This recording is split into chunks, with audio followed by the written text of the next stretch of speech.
Saudara dapat memahami perintah Yesus tersebut melalui pendekatan pola fraktal.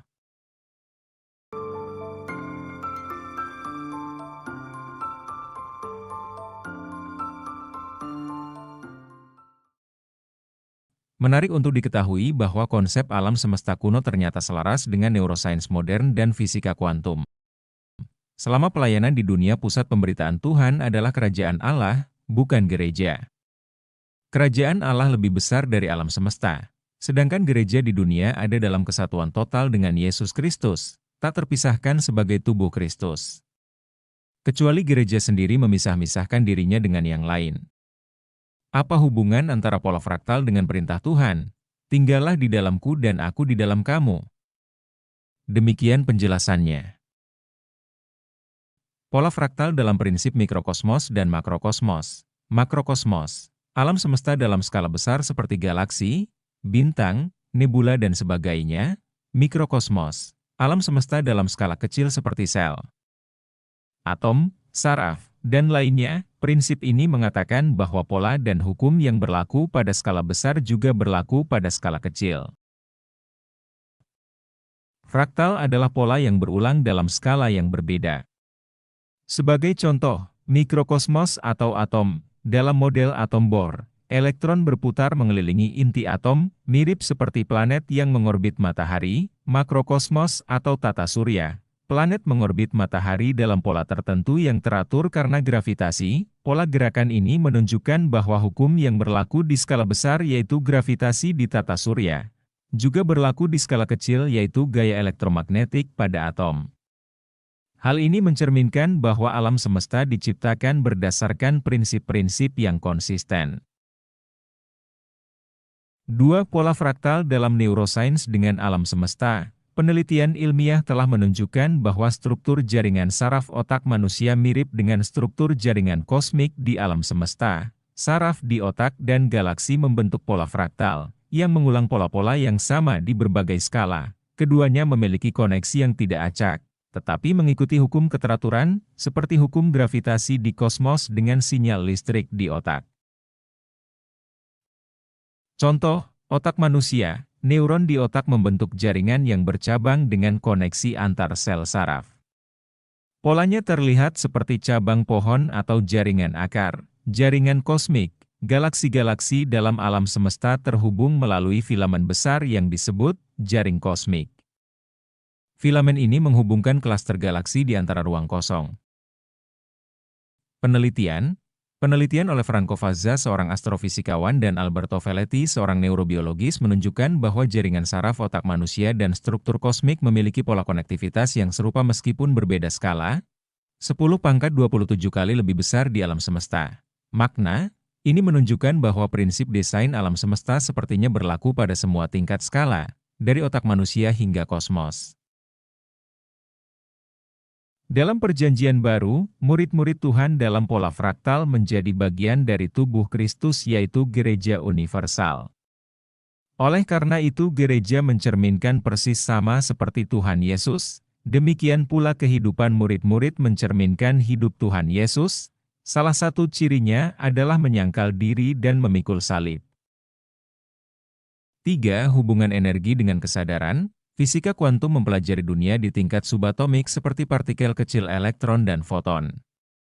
Salah satu prinsip penting adalah keterhubungan kuantum. Kuantum entanglement partikel-partikel yang pernah terhubung apabila dipecah dan dipisahkan akan tetap berkomunikasi secara instan, meskipun terpisah oleh jarak yang sangat jauh. Ini mencerminkan keterhubungan dalam alam semesta yang tak terpisahkan.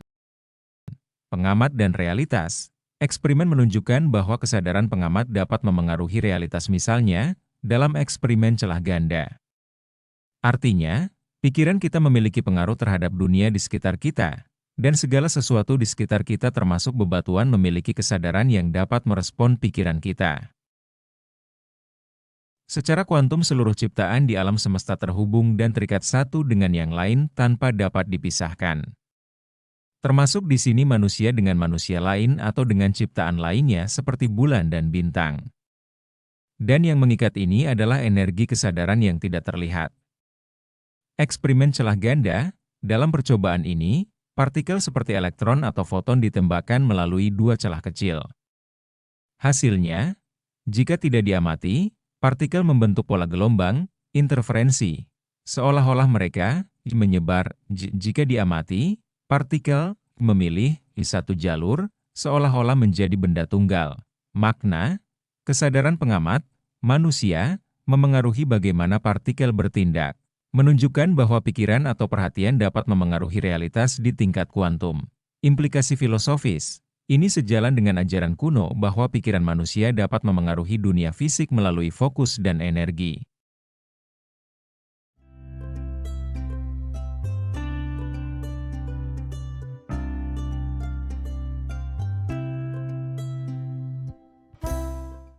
Empat, keselarasan antara hukum semesta kuno dengan ilmu pengetahuan modern.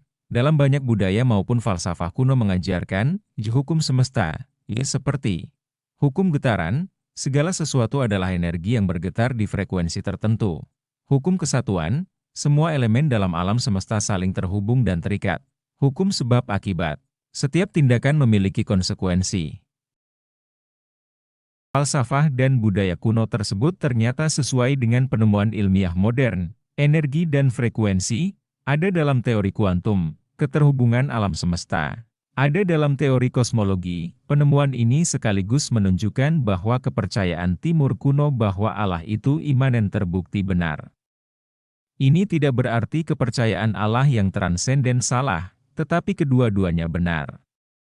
Dalam pepatah Timur kuno mengatakan bahwa Allah mencipta seperti seorang penari. Seorang penari menyatu dengan tariannya, tidak sama seperti seorang pelukis yang terpisah dengan lukisannya. Pepatah kuno lain mengatakan, yang di atas sama dengan yang di bawah. Tuhan Yesus mengajarkan bahwa di bumi seperti di dalam surga. Ada keterhubungan erat untuk seluruh ciptaan Allah Bapa. Dan yang penting disadari adalah, hukum dasar ini juga menjadi landasan dari pengajaran Tuhan Yesus Kristus, karena Dialah penciptanya. Menafsirkan Alkitab tanpa memperhatikan hukum dasar ini akan berbahaya. Masa tribulasi adalah peralihan dari peradaban yang memberontak terhadap hukum-hukum dasar ini, untuk diganti dengan peradaban baru yang taat. Hubungan dengan Yesus dalam konsep fraktal. Yesus adalah pokok anggur dan para murid adalah cabangnya. Seperti fraktal yang menggambarkan keterhubungan yang total, kata Tuhan, tinggallah di dalam aku dan aku dalam kamu. Terjadi pertukaran energi, di mana sebagai murid mencerminkan gurunya. Sama seperti fraktal di mana setiap bagian terkecil mencerminkan keseluruhan, kehidupan Kristus ada dalam diri kita sebagai muridnya, dan hidup kita yang setia mencerminkan kemuliaannya, sama seperti pola fraktal yang mengulang pola dasarnya di setiap bagian. Kristus dengan prinsip makro dan mikrokosmos pada fraktal. Kristus dalam kita, mikrokosmos setiap individu membawa, kehidupan Kristus di dalam dirinya, kita dalam Kristus, makrokosmos semua individu bersama-sama membentuk tubuh Kristus secara global. Sama seperti fraktal, pola kehidupan Kristus terlihat dalam skala kecil yaitu hidup pribadi kita, hingga skala besar yaitu gereja universal. Maka dapat disimpulkan keterpisahan gereja satu dengan yang lain melawan hukum alam semesta tentang kesatuan, dan yang dalam fisika kuantum adalah quantum entanglement. Gereja bertindak berani melawan hukum keterhubungan total dengan Kristus, dan melawan prinsip fraktal bahwa gereja adalah tubuh Kristus. Gereja melawan dengan berani hukum utama kerajaan Allah yang mendasari semua keterhubungan dengan energi kasih. Ini benar-benar pemberontakan terhadap hukum utama sebagai sistem operasi, dengan basis ego membeda-bedakan diri dengan saudara di dalam Kristus. Apa akibat pemberontakan gereja melawan hukum dasar alam semesta atau hukum utama dalam kerajaan Allah yang keduanya menganut prinsip fraktal? Gereja menjadi liar. Ketika gereja melawan hukum utama, maka akan kehilangan energi kasih dan energi kesadaran, energi yang berasal dari roh Allah yang ada di dalam dirinya. Dan sebagai gantinya muncullah ego dan kebanggaan atau gengsi.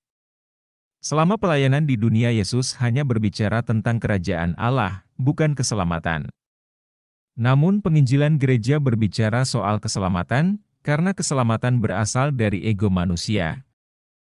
Tuhan Yesus memberikan syarat pertama untuk menjadi pengikutnya, yaitu menyangkal diri dan memikul salib setiap hari. Mengapa syarat ini tidak dikumandangkan? Karena syarat ini tidak membanggakan dan tidak memuaskan egonya. Sadarilah ego dan kebanggaan adalah sifat utama antikris dan iblis. Yang jelas berlawanan dengan sifat Yesus Kristus menyangkal diri dan memikul salib. Apabila percaya bahwa Allah Bapa Maha Kasih dan Yesus rela memikul salib karena kasih, mengapa harus meyakinkan diri sendiri dan orang lain tentang keselamatan? Keselamatan artinya apa? Sungguhkah percaya pada firman Kristus atau percaya buta pada doktrin karena ego? Yang dibutuhkan adalah kesadaran akan kasih, karena berita utama yang disampaikan Yesus Kristus adalah kasih Allah Bapa dan kerajaan Allah. Yesus menggambarkan Allah Bapa yang penuh kasih, berbeda dengan perjanjian lama di mana Allah dapat bertindak keras dan kejam juga. Ketika gereja tidak mentaati syarat pertama dan dengan beraninya melawan hukum utama dan hukum alam semesta, dengan mengatakan bahwa keselamatan hanya karena iman, tidak butuh kasih seperti pada perintah baru Tuhan, dan tidak perlu memikul salib. Maka gereja harus berhadapan dengan penghakiman di masa tribulasi. Namun dengan cepat dan cerdik segera membuat teori bahwa ada pengangkatan sebelum masa tribulasi. Yang cerdik di sini bukan gereja, tetapi antikris yang cerdik. Sebaliknya, gereja yang egois menjadi bodoh dan tertipu. Disarankan saudara telah menyaksikan video sebelum ini, supaya tidak gagal paham. 1. Kita sedang memasuki masa kesusahan besar 1-2. Anatomi iman. 3. Nabi palsu dan hamba Tuhan palsu. Apabila saudara belum melihat situasi gereja masa kini, lihat saja contoh gereja-gereja besar yang berguguran, dan juga hamba-hamba Tuhan besar fenomenal berjatuhan, tidak terhitung banyaknya. Karena diawali oleh roh namun diakhiri dengan daging. Ketika energi kasih dari Roh Kudus yang ada di dalam diri sudah diam tidak disadari lagi, maka basisnya adalah ego dan gengsi, kesepakatan bersama antikris dan nabi palsu.